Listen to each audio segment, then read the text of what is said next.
Hi, my name is Theo, And my name is Carl. and today we are going to talk about entropy. As you can see at the bottom left is a gauge. It represents the ratio between the energy used in red and the energy available on our planet in green.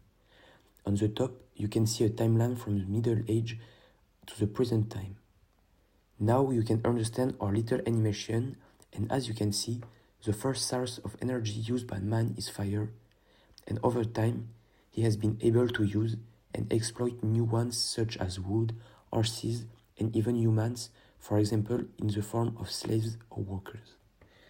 This development of energy is the reason for the development of many societies because they allow, for example, the creation of cities.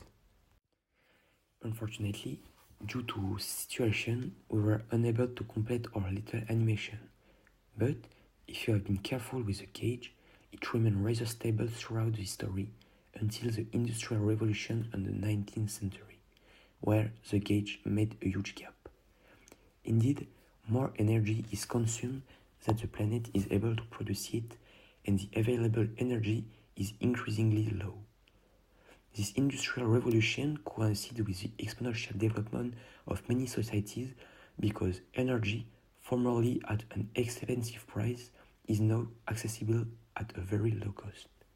As Theo said, we did not have the opportunity to complete our project in class due to containment.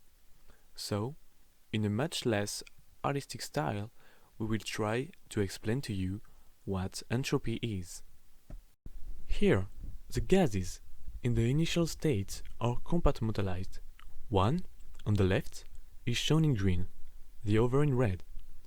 When separation is removed, the green gas molecules will migrate to the other compartment and vice versa, until the composition are equal.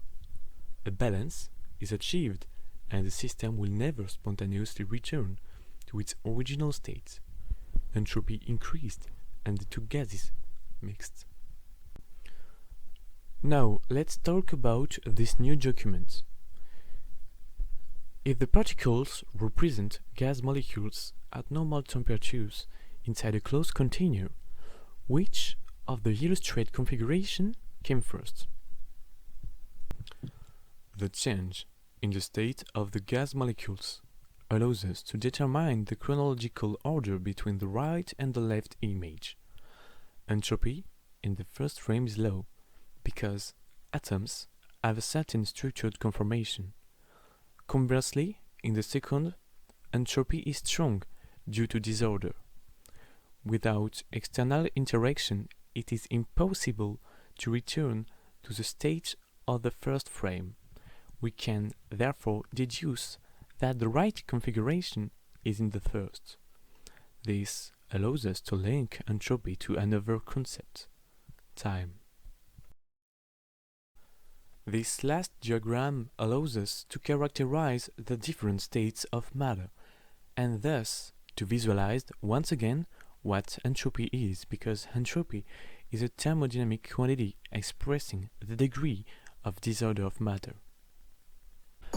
This will be all about entropy. We hope you enjoyed our video. It was Carl and Theo from Blaise Pascal High School.